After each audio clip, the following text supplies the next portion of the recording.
신실한 친구 되기. 다시 한번 찬양하겠습니다. 나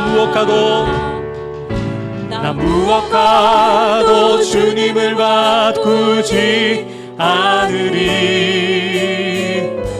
다른 어떤 은혜 구하지 않으리.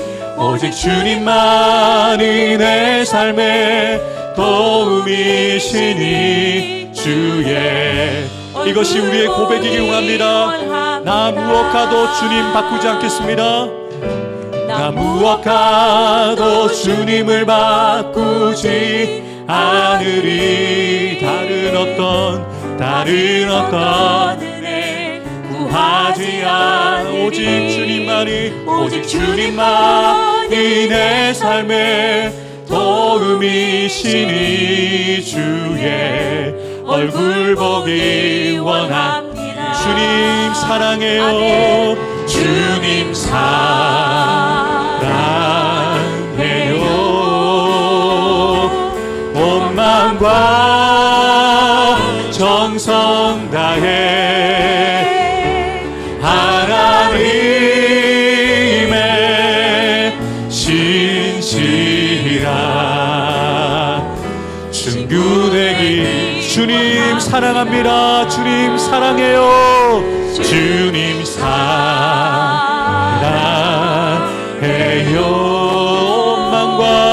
온 마음과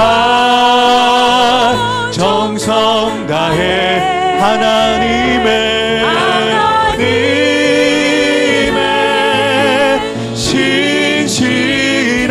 신실한 친구 되기. 우리의 목소리를 것만 주님 사랑합니다. 주님 사랑해요.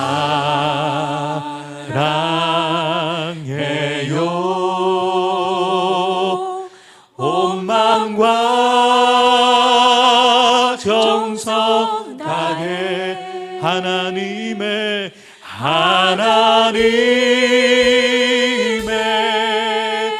신실한 친구 되기 원합니다. 아멘.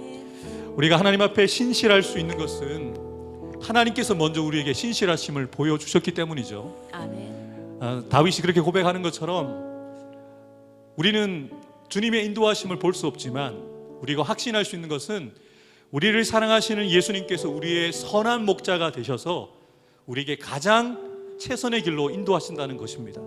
그래서 예수님이 나의 목자라는 것을 믿음으로 고백하면 다윗처럼 부족함이 없다라고 고백할 수 있는 것이죠. 우리 이 찬양을 들으실 때 주님, 저도 다윗처럼 고백하겠습니다. 내가 부족함이 없다는 것은 세상적인 어떤 조건 때문이 아니라 하나님이 나의 목자이시기 때문입니다 라고 우리 믿음을 담아서 함께 찬양하겠습니다. 선하신 목자 날 사랑하는 분, 주 인도하는 곳 따라가리.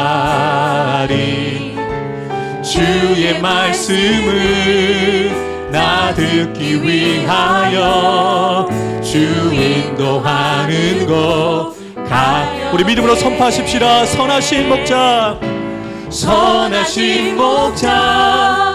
날 사랑하는 분, 주 인도하는 곳 따라가.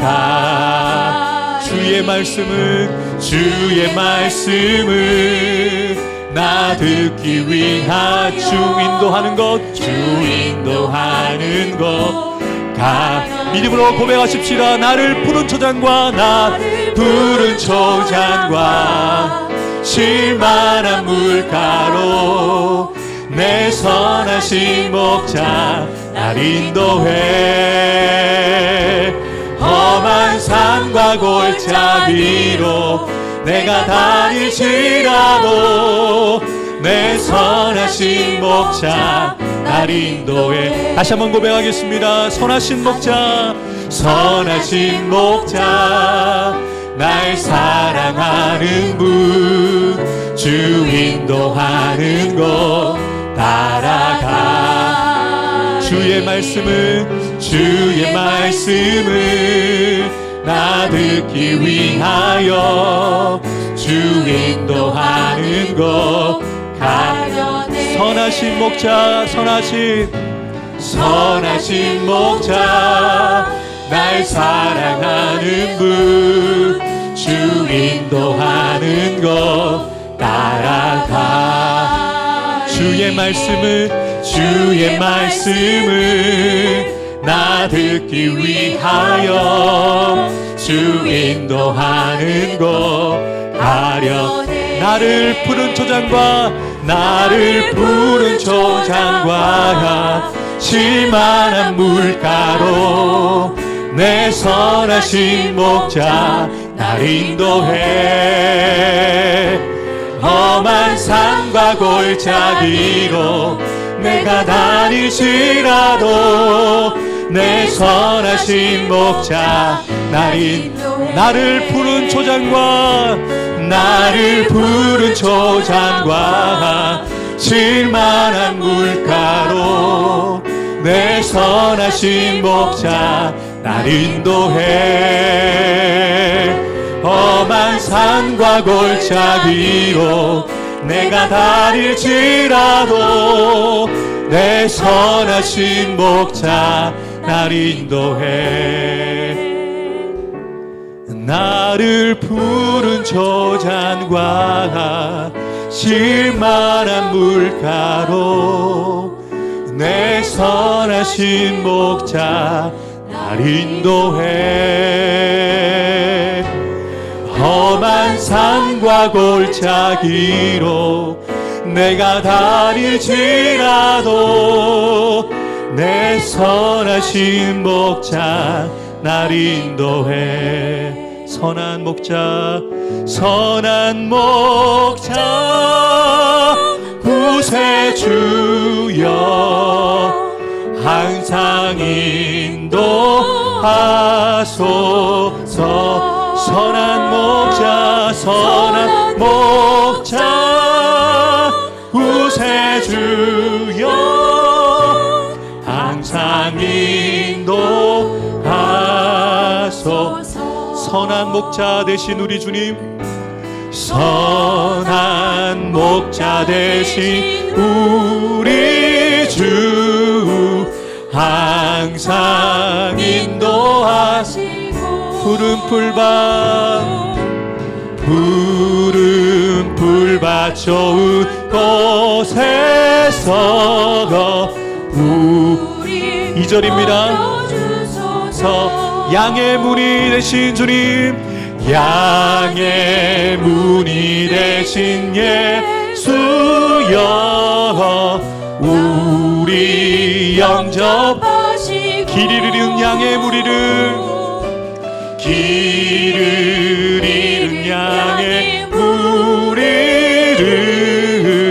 항상 인도하소서. 선한 목자 구세주여 항상 인도하소서. 선한 목자 구세주여 항상 인도하소서. 선한 목자 구세주여 항상 인도하소서. 선한 목자 구세주여 항상 인도하소서. 너 어디 가든지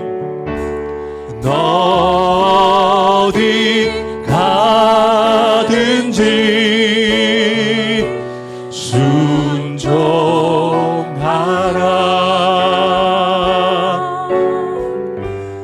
어디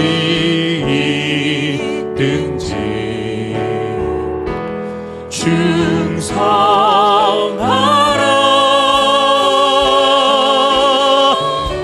주 너의 하나님 왕 되신 주 영원히 주님만 영원히 주님만 찬양. 우리의 고백을 올려드리겠습니다. 나 어디 가든지 순종하겠습니다. 나 어디 가 순종하리 순종하리 순종하리.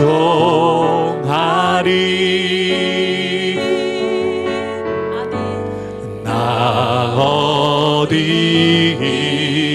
있든지 충성하리. 주 나의 하나님 주 나의 하나님 왕 되신 주 왕 되신 주 영원히 주님만 찬양하리. 우리의 목소리로만 우리의 고백을 담아서 함께 다시 한번 찬양하겠습니다. 우리의 목소리로 나 어디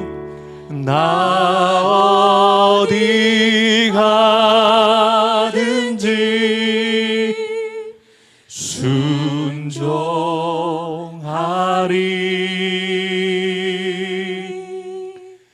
나 어디 있든지 충성하리. 주 나의 하나님 주 나의 하나님 왕 되신 주 영원히 주님만 찬양하겠습니다. 영원히 주님만 찬양하리.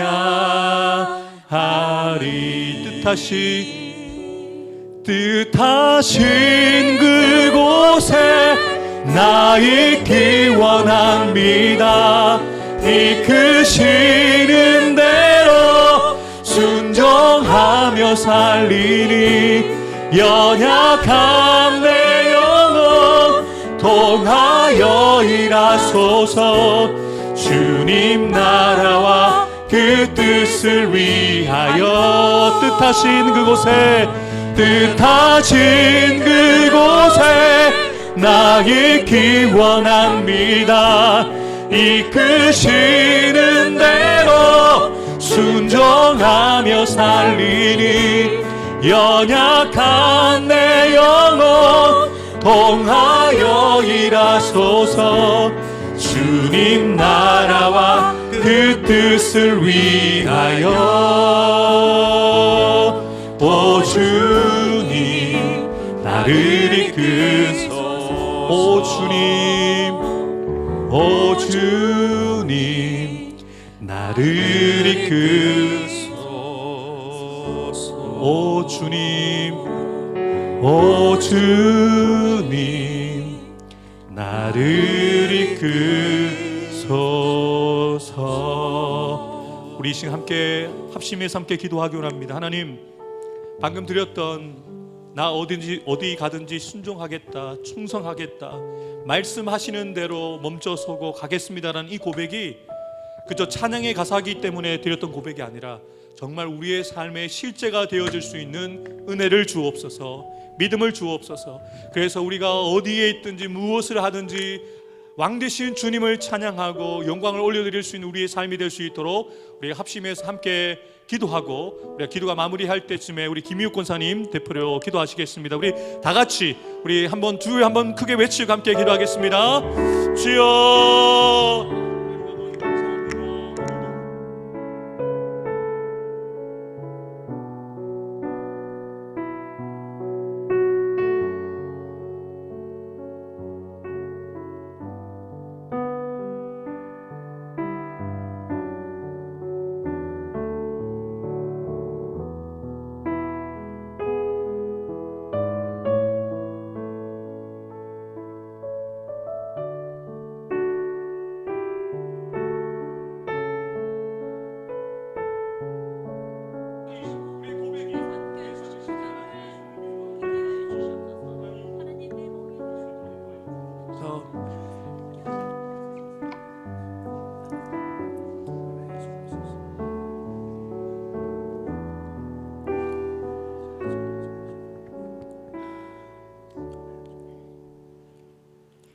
사랑과 은혜가 풍성하신 하나님, 주님의 귀한 은혜로 오늘도 주님을 마음껏 찬양하며 예배를 드릴 수 있는 이 자리에 불러주심을 감사드립니다. 아멘.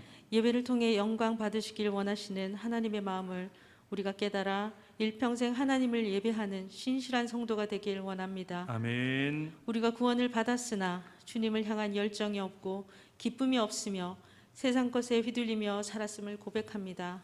우리를 용서하여 주시옵소서. 아멘.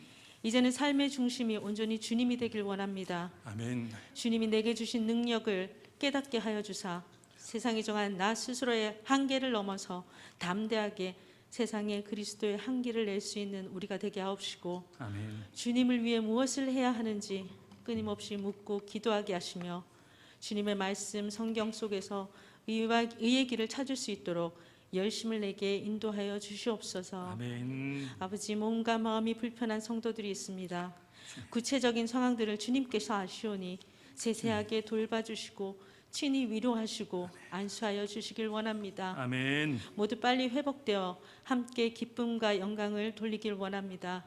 주님 도와주시옵소서. 아멘. 말씀을 전하시는 목사님의 능력을 더하여 주시고 아멘.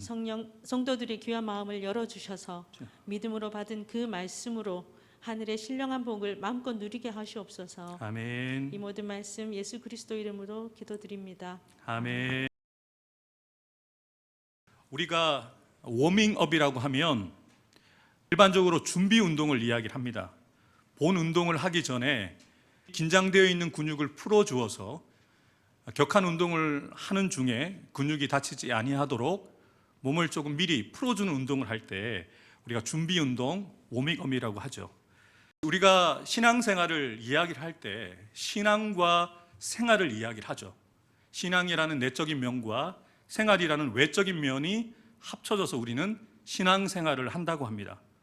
그런데 우리가 신앙을 가지고 있는데 이 신앙이 우리의 삶에 실제가 되어지지 못하는 이유가 무엇일까요? 이것은 운동과 관련해서 생각해 보시면 돼요. 아마도 여기 계신 분들 중에 살을 빼야 된다고 생각되시는 분들은 많지 않으실 것 같은데, 어쨌든 건강하기 위해서 체격을 유지하셔야 되잖아요. 체력을 유지하기 위해서 운동을 해야 된다는 생각을 하실 텐데요. 운동을 해야겠다는 생각은 누구나 다 합니다. 근데 문제는 운동 생활을 해야겠다라는 생각을 하는데 생활 운동을 안 해요. 예를 들면 살 빼야지라고 하는데 엘리베이터를 타고 올라다녀요. 살 빼야지라고 하는데 가까운 거리를 차를 타고 가요.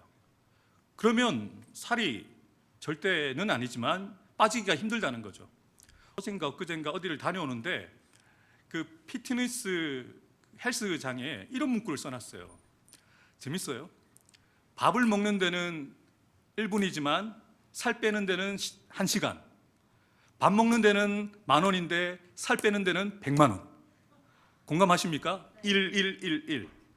밥을 먹으면 급하게 먹으면 1분 안에 먹는데 그 밥을 먹은 만큼 살을 빼려면 1시간을 움직여야 된다는 거거든요. 그리고 요즘 뭐 밥값이 워낙 비싸니까 한 끼 먹는데 10,000원을 계산해 보는데 그 10,000원 먹은 만큼을 빼려면 100만 원이 들어가야 된다는 거예요. 공감하시죠? 그 문구를 보는데 야, 저 관장님 대단하다. 어떻게 저런 문장을 만들었을까라고 생각을 했거든요. 그러니까 운동을 하고 살을 빼야 되고 건강해야겠다는 생각을 해요. 그런데 생활 속에서 생활 운동이 안 되는 거죠. 우리 신앙생활도 마찬가지입니다. 우리의 신앙이 성장하고 건강한 균형 잡힌 신앙생활을 해야겠다라고 생각은 하고 계세요. 그런데 생활 신앙이 안 돼요. 주일날만 예배 드리고 말씀 듣고 주중에는 말씀 읽는 것이 너무 어려워요. 기도하는 것, 밥 먹는 기도, 겨우 하기도 어려워요. 여러분, 우리의 영혼도 육체라고 생각하시면 돼요. 관리 안 하면 비대하게 커지긴 하는데 건강하지가 않아요. 우리의 신앙생활이 건강하기 위해서는 생활 신앙이 필요하다는 거죠. 매일매일 규칙적인 습관적인 그런 운동과 같이 우리의 신앙도 그렇게 균형을 갖춰가야 되죠. 지난 월요일부터 마스크 의무가 공고로 낮아졌잖아요. 그런데 많은 분들이 실내에서도 마스크를 대부분 착용하세요. 그래서 뉴욕타임즈에서 왜 일본과 한국이나 아시아 국가들은 마스크를 해제를 했는데 쓰느냐 분석한 결과는 첫 번째는 습관이 됐다는 거예요. 자연스럽게 마스크를 쓰는 습관이 되었고, 두 번째는 남을 배려하는 마음이 동양인들은 남다르기 때문이다 라고 분석을 했더라고요. 저는 한 가지를 덧붙였어요. 제가 마스크를 벗어보니까, 마스크를 벗으면서 제가 달라진 건 뭐냐면, 조금 더 일찍 일어나서 세수도 깔끔하게 해야 되고요, 면도도 깔끔하게 해야 되고요, 머리도 단정하게 해야 돼요. 우리 여자분들은 마스크를 쓰시면서 요 윗부분만 화장하시면 되잖아요. 남자분들 면도 안 하시고 그냥 쭉 나가셔도 되잖아요. 숨 쉬는 건 불편한데 화장을 하고 면도를 하고 세면을 하는 것 마스크로 가려버리면 되니까 그것도 있는 거거든요. 여러분, 마스크를 우리가 지금 3년 이상 쓰다 보니까 습관이 됐어요. 자연스럽잖아요. 우리가 예전에는 추울 때 방한 마스크 정도 쓰는 정도였잖아요. 감기 걸려서 남한테 피해 줄까 봐 기침하지 않도록 마스크 쓰는 정도였지, 지금처럼 뭐 밥 먹을 때 빼고는 매일매일 썼던 적이 없었잖아요. 습관이 됐다는 거예요. 매번 그렇게 쓰니까 마스크를 써야겠다는 생각을 하지 않아도 자연스럽게 손이 마스크로 가게 되잖아요. 우리의 신앙생활도 그 정도의 수준이 돼야 된다는 거예요. 매일매일 꾸준하게. 그래서 시편 기자가 시편을 여는 첫 번째 시편에서 뭐라고 이야기를 하냐면, 복 있는 사람은 오직 여호와의 율법을 즐거워하여 주야로 묵상한다는 거잖아요. 주야로 묵상한다는 것은 항상 틈날 때마다 하나님의 말씀을 기억하고 말하고 묵상한다는 거잖아요. 습관이 됐다는 거죠. 습관의 힘은 엄청납니다. 습관의 힘은 끊어지지가 않아요. 서커스장에서 그 기르는 코끼리들이 어릴 때 묶어 놓잖아요. 어릴 때 묶어 놓는 그 줄이 강한 줄이 아니래요. 그냥 나무에다가 핀을 박고 그냥 밧줄로 묶어 놔요. 어릴 때는 힘이 딸리기 때문에 아무리 당겨도 어린 코끼리가 그 끈을 끊어낼 수가 없어요. 그런데 얘가 어른 코끼리가 되면 충분히 그 끈을 끊어낼 수가 있어요. 발만 조금만 흔들면 그게 뽑히거든요. 그런데 뽑힐 생각을 안 한대요. 왜냐하면 어릴 때부터 그렇게 묶여 있었던 생각의 습관이 잡힌 거예요. 나는 이 기둥에 묶여 있는 밧줄을 풀지 못하는 코끼리다라고 생각하는 거죠. 그래서 생각이 바뀌지 않으면 언어도 바뀌지 않고요, 생각이 바뀌지 않으면, 마음이 바뀌지 않으면 삶이 바뀌어지지 않는 거예요. 그래서 지혜자는 모든 지킬 만한 것들 중에 마음을 지켜야 된다고 이야기를 한 것이죠. 제가 오후 예배 때 무엇을 말씀을 나눌까 고민을 많이 했거든요. 그래도 한 10주 이상 여러분들과 제가 오후 예배 때 규칙적으로 말씀을 나눠야 되는데, 그래서 제가 선택한 것이 무엇이냐면 십계명이에요. 십계명은 하나님께서 주신 613개의 계명의 핵심이 되는 계명이거든요. 그런데 십계명을 나누기 전에 제가 서론이 되어지는 워밍업 차원에서 이 출애굽기 19장을 나누는 이유가 있어요. 우리가 어떻게 구원받고 하나님의 백성이 되어지고 신앙생활에 참여하게 되었습니까? 하나님의 은혜로 인하여 믿음으로 말미암아 우리가 구원을 받았다. 하나님의 은혜, 그리고 그 은혜로 주어진 우리가 믿음으로 말미암아 구원을 받게 되어졌는데, 자, 이 옷이 제가 선물이라 그랬죠. 하나님의 선물, 하나님을 기억하며 하나님의 백성으로 살아가도록 선물로 주신 거예요. 그 선물의 가치를 알고 선물의 의미를 알고 힘을 얻어서, 그래, 나는 하나님의 선물을 받은 사람이야, 난 하나님의 자녀야, 별볼일 없는 인생이 아니라 이 세상을 주관하시는 왕 대신 주님의 자녀야 라고 기억하면서 살도록 우리에게 그 은혜를 주신 거예요. 그럼 이것을 깨달으셔야 돼요. 겨우 교회 나오고 겨우 나 하나 예수 믿도록 하나님은 우리를 구원하신 게 아니에요. 하나님의 자녀로서의 그 풍성한 삶을 누리도록, 그래서 우리가 행복하게 살도록 우리를 부르셨어요. 그래서 시편 1편에 보면 복 있는 사람이라는 이 단어의 이 복을 우리가 생각하는 복과 달라요. 어떤 번역본에서는 행복한 자는 이렇게 얘기를 해요.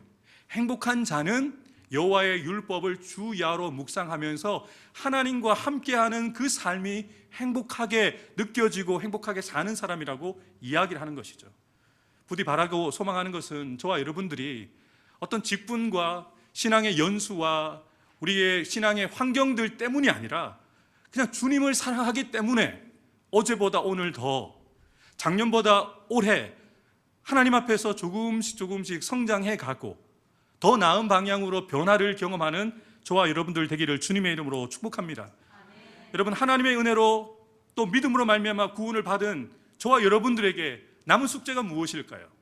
앞서 언급해 드렸지만 변화되어진 삶이에요. 새로운 삶인 것이죠. 예수 믿기 이전과 비포와 애프터, 예수 믿고 난 이후의 삶이 달라야 된다는 것이죠.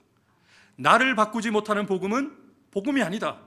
복음을 만났으면, 충격을 받았으면 충격받기 전과 충격받은 후가 완전히 달라야 된다는 거죠. 여러분, 은혜를 받으셨죠? 이때는 아멘 하셔야 되는 거예요. 은혜 받으셨죠? 구원 받으셨죠? 예수님을 믿는 믿음 가지고 계시죠? 아멘입니다. 여러분들에게 이 은혜와 구원과 믿음이 있기 때문에 이 찬양 예배까지 함께 우리가 예배하는 것이죠. 그래서 우리는 우리의 믿음이 삶을 통해서 나타나야 된다는 거죠. 삶을 통해서 우리의 믿음이 있구나라는 것을 보여주는 거죠. 오늘 오전에 우리 아동부 아이들과 어린이부 아이들과 말씀을 나눴는데 어떤 말씀을 나눴냐면요, 그 향유옥합을 깨뜨린 여자의 이야기를 같이 나눴어요. 아이들에게 물었어요. 얘들아, 마음이 보이니? 그랬더니 마음 보이지 않는다고 그랬어요. 근데 마음 보여. 왜요? 향유옥합을 깨뜨린 그 여인은 자신이 가장 소중히 여기는 향유옥합을 깨뜨렸잖아요.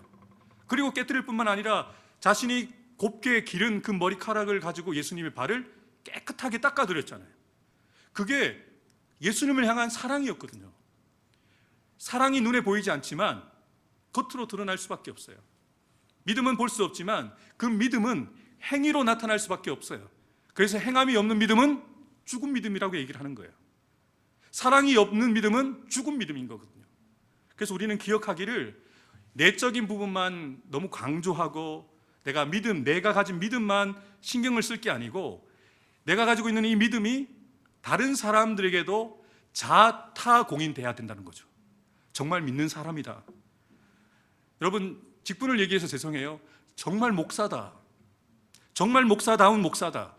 정말 장로님다운 장로님이십니다. 권사님다운 권사님입니다. 이것만큼 여러분들에게 최상의 칭찬이 없어요. 다르다는 거예요. 여러분이 가지고 있는 그 믿음이 삶의 모습을 통해서 성도들이 보기에 존경할 만한 모습으로 드러난다는 거죠. 저는 우리 교인들이 저를 바라볼 때 아직 저는 그 정도 수준이 아닙니다. 그런데 우리가 지금 모습에 만족할 수 없잖아요. 지금 모습이 이렇다고 해서 내일도 이렇게 살면 안 되잖아요. 우리가 소망을 가져야 되잖아요. 여러분들 서로를 보면서 이런 말을 할 수 있는 우리 교회가 되었으면 좋겠어요. 장로님들을 뵐 때마다 야, 우리 장로님 정말 장로님답습니다. 권사님답습니다. 야, 우리 정승진 목사님, 장용희 목사님, 우리 정한호 목사님, 목사님과 비교해도 딸리지 않습니다. 좋습니다. 이렇게 인정할 수 있다면 우리 교회가 진짜 행복한 거예요. 서로를 바라보면서 아유 부족해, 아유 목사님 많이 부족해, 아유 설교도 아직 한참 멀었어, 아유 우리 장로님이라는 분들이, 공사님이라는 분들이, 안수집사님 분들이 에이 이 정도가 어떻게, 이렇게 얘기하면 우리 서로 가족이잖아요. 그래서 우리는 공동체를 이야기할 때 이렇게 얘기를 하잖아요. 한 배를 탔다고. 한 배를 탔다는 의미가 무엇입니까? 생명을 서로 공유하는 사람들이라는 거거든요. 그러니까 제 생명이나 여러분의 생명이 하나라는 거예요. 제가 억한 마음 가지고 배 흔들어 버리면 어떡하실래요? 다 죽어요. 제가 억한 마음 가지고 배에다 구멍 뚫으면요, 물이 들어와서 다 죽게 돼요. 여러분, 나만 사는 게 아니에요. 다른 사람을 살려야 나도 살아요. 우리 교회가 건강하기 위해서는 내가 목사로서, 내가 장로님으로, 권사님으로, 안수집사님으로, 설립집사님으로, 평신도로서 내가 믿음을 잘 지켜야지. 왜? 내가 살아야 교회가 사니까. 내가 살아야 우리 다른 지체들에게 내가 가지고 있는 것을 흘러보낼 수 있으니까. 내 잔이 넘쳐야지 다른 이들에게 흘러보낼 수 있잖아요. 내가 아프고 내가 피곤하면 다른 사람 돌아볼 여유가 없잖아요. 내가 너무 피곤해요, 내가 너무 바빠요, 내 할 일만 해도 너무 할 일이 많으면 다른 사람을 돌아볼 여유가 없잖아요. 저는 저와 여러분들이 여유가 있었으면 좋겠어요. 여러분의 일을 할 수 있는 여유도 있으시고, 그리고 여러분의 일을 마무리한 다음에 다른 사람의 일을 돕고 다른 사람의 상황을 돌아보고 다른 사람을 위해서도 기도할 수 있는 여유, 섬길 수 있는 여유가 있게 되어지는 저와 여러분들이 되기를 주님의 이름으로 축복합니다. 항상 하나님은 말씀을 주실 때 예레미야서에서도 마찬가지였죠. 일을 행하시는 여호와, 그것을 만드시며 성취하시는 여호와, 그 이름을 여호와라 하는 이가 이같이 말씀하신다. 그러면 이 말씀을 듣는 사람들이 귀를 기울이잖아요. 지금 말씀을 주시는 분이 창조주 하나님이 말씀하시는구나. 무에서 유를 창조하실 수 있는 전능하신 하나님이 오늘 우리에게 말씀을 주시는구나. 그리고 말씀에 귀를 기울이면 그 말씀이 들리는 거예요. 너는 내게 부르짖으라. 내가 알지 못하는 크고 은밀한 일을 내게 보일 것이라. 그러면 그 말씀을 딱 들으면 배가의 은혜가 되는 거예요. 우리 하나님은 말씀하신 대로, 약속하신 대로 성취하시는 하나님이신데 무에서 유를 창조하실 수 있는 전능하신 하나님이기에 우리가 부르짖으면 우리가 이전에 경험하지 못했고 우리가 앞으로도 꿈꾸지 못하는 크고 은밀한 하나님의 구원의 역사, 회복의 역사를 반드시 이루실 것이다 라는 확신을 주는 것이죠. 여러분, 오늘 본문의 말씀도 마찬가지죠. 모세가 하나님께 말씀을 듣고 백성들에게 나아갔을 때 백성들에게 하나님 무엇이라고 얘기합니까? 내가 애굽 사람에게 어떻게 행하였느냐? 알잖아, 너희들. 왜냐하면 그분들은 삶을 통해서 하나님을 경험했잖아요. 우리하고는 다릅니다. 홍해를 건넜잖아요. 그리고 그 홍해에 바로와 애굽의 군대가 수장되는 것을 눈으로 직접 목도했어요. 그리고 3개월밖에 되지 않았지만 낮에는 너무 더우니까 구름 기둥으로 하나님 가려주셨잖아요. 밤에는 어둡고 추우니까 불기둥으로 안내를 해주시는 것이 눈에 직접 보이잖아요. 그러니까 말씀하시기가 더 편하시긴 한데 하나님 구체적으로 말씀하시죠. 내가 애굽 사람에게 어떻게 행하였느냐? 내가 어떻게 너희들을 독수리 날개로 업어서 여기로 인도하였는지 너희가 보았다. 그러면서 이 말씀이 저는 너무 좋아요. 확신 가운데 이스라엘 백성들에게 주시는 말씀인데요. 세계가 다 내게 속하였다. 무슨 말입니까? 이거 다 내 거야. 어떤 의미인지 아시겠죠? 그러면 여러분 구할 만 나지 않으시겠어요? 너는 내게 구하라. 열방을 구하라 말씀하시잖아요. 왜? 하나님 거니까. 그러면서 조건을 달고 계시죠. 이 만물을 너에게 줄 수 있어. 나는 너를 사랑하는 아버지 하나님이니까. 그래서 조건이 있단다. 그 조건이 뭐냐면 5절에 나옵니다. 너희가 내 말을 잘 듣고 나와 맺는 언약을 지키면 이 모든 민족 중에서 특별한 나의 소유로 삼겠다. 여러분, 하나님께서 주시는 십계명 들을만 하지 않겠습니까? 십계명을 주시는 게 목적이 아니에요. 십계명을 지킴을 통하여서 이스라엘 백성들에게 공짜로 복을 주시는 게 아니라 공짜로 얻으면 그 가치를 잘 모르잖아요. 아, 우리가 하나님의 말씀을 잘 듣고 순종하였더니 하나님이 그에 응답하셔서 우리에게 이런 복을 주셨구나라고 하나님을 기억하게 되잖아요. 그 조건이 없잖아요. 우리는 하나님의 은혜를 방만하게 잊어버려요. 당연하다고 생각해요. 이 하나님의 백성 되어진 사람들은 하나님이 정말 전적으로 다 허락해 주셨잖아요. 다 베풀어 주셨잖아요. 근데 너무나도 당연하게 생각하는 거예요. 감사하지 않는 거죠. 그래서 항상 하나님은 주시기는 하는데요, 이들이 그저 당연하게 생각하지 않고 나중에 이것을 받았을 때 하나님의 은혜를 기억하도록 이런 조건을 다시죠. 너희가 내 말을 잘 듣고 내 언약을 지키면, 이제 하나님이 언약을 말씀하시겠다는 이제 운을 띄우시는 거예요. 그러시면서 너희는 내 소유가 되겠다. 여기서 내 소유는요, 개인적인 소유를 말합니다. 그러니까 아주 친밀한, 열방 가운데 유일하게 너는 나의 백성이 된다는 거예요. 하나님의 백성이 되어진다. 하나님의 소유가 되어진다. 여러분, 우리가 다른 것 구할 필요 있을까요? 하나님 아버지가 내 아버지인데 아버지가 가지고 있는 것이 다 내 것이 되는데요. 그러니까 지혜가 필요하죠. 이스라엘 백성들에게 하나님이 너희는 나의 소유가 된다는 것은 네가 나와 함께만 하면 내가 가진 모든 것들이 너의 것이 될 수 있다라고 확신 가운데 주시는 것이죠. 또한 어떤 의미를 가지고 있냐면요, 킹 제임스 버전 영어 성경에는 특별한 보물이 될 것이다 라는 의미로 해석되어져요. 특별한 사람, 소중한 사람이 될 수 있다는 것이죠. 그러시면서 열방 가운데 너를 내 소유를 삼겠다는 것은 사명을 이야기하는 것이기도 해요. 왜냐하면 수많은 열방 가운데서 하나님의 백성으로 시험받기 때문에 이제는 이스라엘 백성이 예전과 같이 애굽에서 포로로 있었던 그 이스라엘 백성이 아니에요. 이제는 소유권이 하나님께 이전되었기 때문에 이들이 어떻게 사느냐에 따라서 그들이 욕을 먹기도 하겠지만 그들의 소유권을 가지고 계시는 하나님을 향하여서 사람들이 함부로 이야기할 수 있고 또 하나님께 영광을 돌리게 되어지는 일들이 나타나게 되어지는 사명자의 나라로 세우시겠다는 그 의미를 담고 있는 것이죠. 그래서 베드로 사도는 우리를 향해서 이렇게 말씀하십니다. 너희는 택하신 족속이요 왕 같은 제사장들이요 거룩한 나라요 그의 소유된 백성이다. 여러분 꼭 이 말씀 집에 가셔서 찾아보셨으면 좋겠어요. 베드로전서 2장 8절 말씀인데요.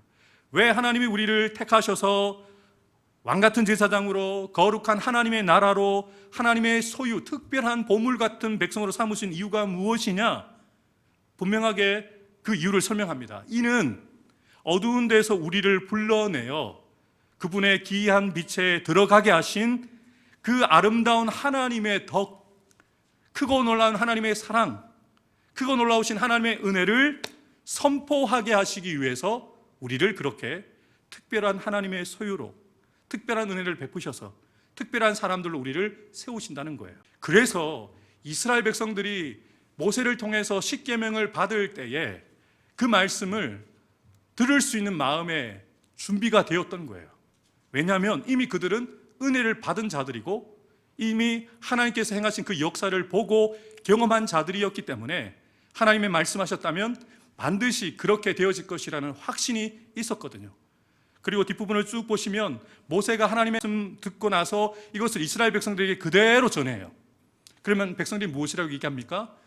하나님께서 당신에게 주신 말씀대로 우리가 다 행하리이다. 정말 그냥 그 고백 자체가 너무 은혜스럽지 않습니까?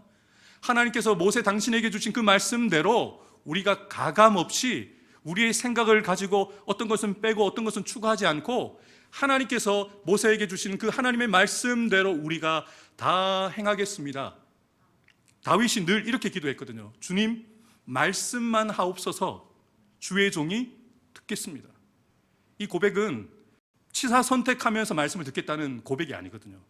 하나님께서 주신 그 말씀대로 내가 살겠습니다라는 그 고백을 담아서 드린 그 다윗의 기도가 우리의 기도가 되어서 또 한 주간을 준비하고 살아가는 저와 여러분들 되기를 주님의 이름으로 축복합니다.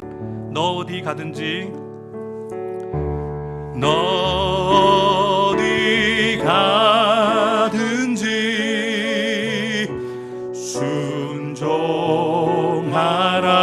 순종하라. 너 어디 있든지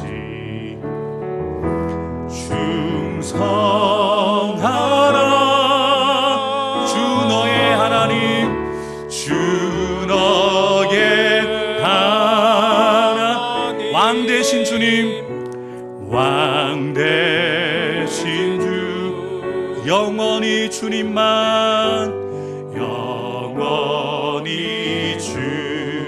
우리 한 주간에 우리의 결단을 담아서 고백했으면 좋겠습니다. 나 어디 가든지 순종하겠습니다. 나 어디 가든지, 나 어디 가든지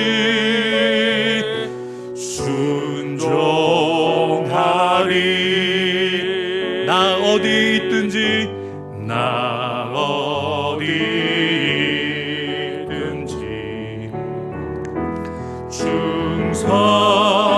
충성하리. 그분이 나의 하나님이십니다. 주나의 열방의 왕 되신 주님, 왕 되신 주, 영원히 주님만, 영원히 주님만 찬양하리, 찬양하리. 기도하겠습니다. 하나님 아버지, 하나님께서 모세를 통하여서 말씀을 주실 때에 이스라엘 백성들이 말씀하신 대로 다 행하겠습니다라고 마음의 준비를 하는 모습을 봅니다. 우리에게도 이런 마음을 가지게 도와주옵소서.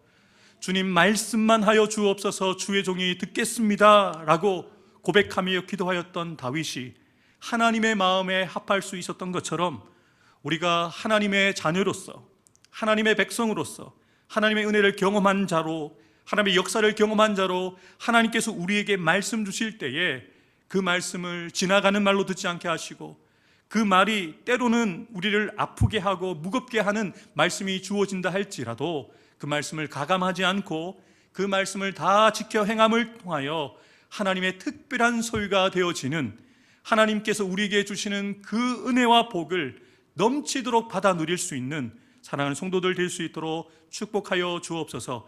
아침부터 이 시간까지 피곤한 가운데, 피곤하지만 예배를 섬기고 교회를 섬겼던 우리 성도들의 그 섬김을 기억해 주셔서 하나님, 이제 집에 들어가서 쉬게 되어질 때 편안한 쉼을 누리게 하여 주시고 새로운 한 주를 살아갈 수 있는 그 힘과 은혜를 충만하게 채워 주옵소서. 우리 가운데 그렇게 일하실 주님을 찬양하며 감사드리며 예수님의 이름으로 간절히 기도하옵나이다. 아멘.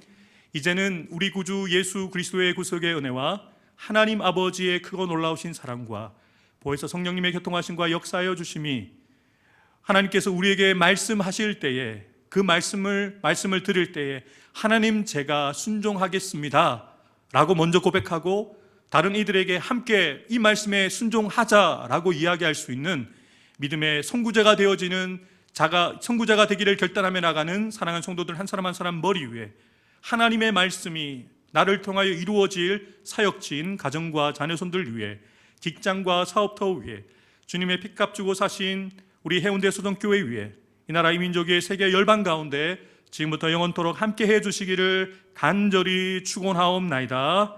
아멘.